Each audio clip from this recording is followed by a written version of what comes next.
Hey guys, I want to show you something. But sometimes I listen to these modern bands, and they're all perfect beyond description. They're much more perfect than any bands. We all wanted to be so perfect in the early 80s, but we couldn't. Nowadays, even the youngest musicians are so perfect. But I sometimes wonder, is that really the goal of heavy music? Maybe it's the goal of jazz, but heavy music to me is always anarchy, revolution, energy. And I miss that in all that technical perfection, and the technical perfection is even enhanced by computer technology in the studio. And I wonder, is that really the purpose of heavy music? To me, it's not. To me, heavy music is passion, as a fire.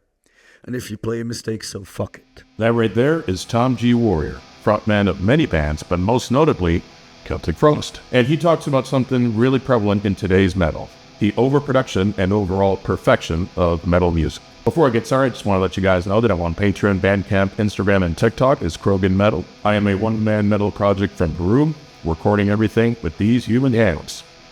Now, let me be clear. This is not a rant on technology. I'm not telling you guys to go back to tapes, although it's kind of nice. I'm not telling you guys to watch your favorite films in 35mm reels. The advances in technology are what allows me to make music today, and what allows me to have this YouTube channel. So I'm very grateful and very excited to see all the new gear that's popping up in the world of audio, video. I'm a huge gamer as well. But I think the difference between something that is really overproduced and something that sounds raw and unpolished is the intention behind it. That's what Tom G. Ward was talking about in that video. What is the goal of heavy music? In my case, heavy music, or any kind of music you make. Is your goal to be the most proficient, the most virtuous, the most impeccable, incredible musician, guitar player, bass player, drummer, singer, whatever?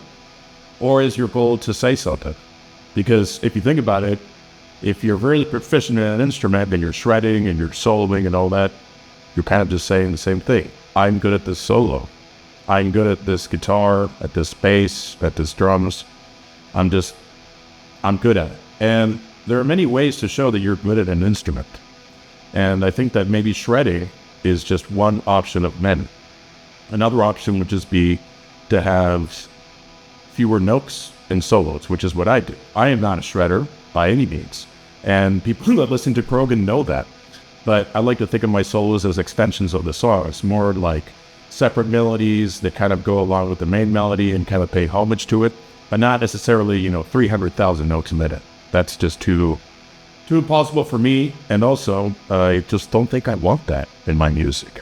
I think I want my music to say something, to express something other than I'm good at the instrument. Maybe saying stuff like, I'm hungry, or I'm thirsty, or I'm sad, or I'm angry, You can say that with the guitar and riffs and solos. You can say that with the drums. You can say that with the bass. And it doesn't have to be 300,000 notes a minute. What I'm saying is music has to be more about just playing it perfectly. It has to be about sending a message. It has to be about what you want to say. The world is giving you the microphone. What are you going to say? I'll be honest with you guys. I don't consider myself to be a really proficient or a great musician. I think I'm decent. But there are so many people that are better than me in all the instruments, and I'm not trying to compete with them because I'm the only one who has my voice. So I guess my advice to you would be to find your voice. And how do you find your voice? You find it by making mistakes. You find it by not trying to rely on perfection to record a guitar track, a bass track, a drum track. At least in my case, I can tell you for certain that every single Krogan song has at least one mistake in it. One maybe big mistake. And I leave it in. Not because I can't correct it, but because if I do correct it, it's going to sound good, but not like me, because I'm a failed human as well. And recognizing your mistakes, recognizing your failures, putting them into your music, having them translate to maybe this guitar riff didn't sound perfect. Maybe this solo could use a little more work. Or maybe this bass line could have been a little more creative. Or I could add a compression here, reverb there, or EQ there. I mean, you could spend your entire life just working on one track, working on one album. And I think you have to find the balance between having some mistakes in there versus does it sound good enough to put out? And I always rely on those two metrics to put out my songs. I'm never going to put out total trash, something I'm not happy with, but I'm never going to spend many, many years working on an album. Who knows? Maybe this will be an omen, right? I also don't want to get too much into hippie artsy fartsy territory, but I do think that there is a concept of soul. The soul that is there when you play an instrument. The soul that is there when you're not perfect on the beat. The soul that is there when you maybe hit a few notes harder than others. That is what makes you you. So embrace what makes you you. I also think that when you execute something perfectly, you're executing it without feeling, which is very much tied to the soul. The ability and possibility of making a mistake is what makes a song good. Let me say that again. The ability and possibility of making a mistake is what makes a song good.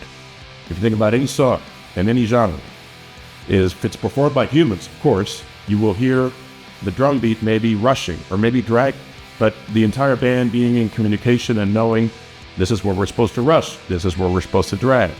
If you have it all in the computer, you're never going to get that feeling.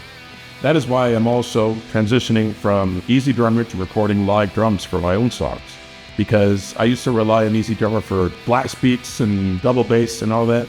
And now I realize I want to make my own drums. I want to make my own music. It doesn't matter if I can't do blast beats at 260 BPM or, triplets on the bass drum. It's about what I can play, embracing the level that I am at, and creating something good out of that. So my advice to you today is to do the same. Stop being perfect. Stop chasing perfection. Stop doing 350,000 takes. Sometimes you do too many and the soul gets lost. What we want is to hear from you. We don't want to see you shredded like everybody else.